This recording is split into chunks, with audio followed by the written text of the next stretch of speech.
One of the many things I love about the podcast is that you're performing a public service, as far as I'm concerned. You're providing an antidote to the tension and stress that we're all experiencing these days.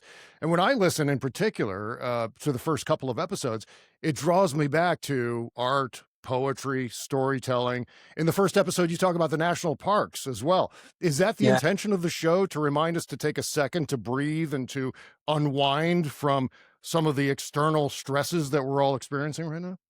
Yeah, very much so. And it's also a focus on the people and some of the events that we cherish Mhm. and that we are not always celebrating when we realize they're in jeopardy. The national parks are not an accident, as you know.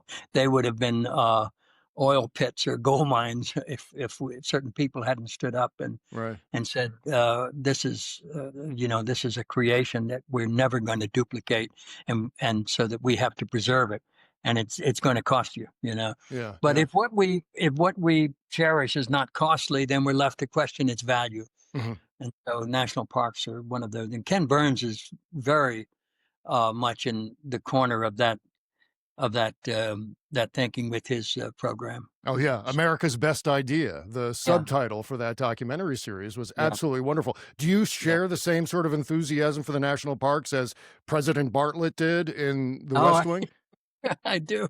Yeah, I do. I'm not a great outdoorsman. I never have been, but I do appreciate the parks. And Right. So are you enjoying the process of podcasting so far? Because, after all, the Constitution requires now that everyone have a podcast. So it's I it's great that you've didn't climbed aboard, realize that. Martin. Yeah, was that a recent edict Yes, from absolutely. himself? They Yeah. just amended it. I just read in the news, it was just ratified to require Oh, everyone, especially white oh, men. White men, it's very important that we all oh, have podcasts. what's the matter with me?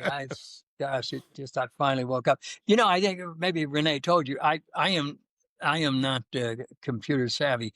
Honest to God, I couldn't even tell you how to turn this on or to turn it off. And you'll see this at the end of our conversation. Uh-huh. I have to yell to her I think we're done now. Can you get me out of here?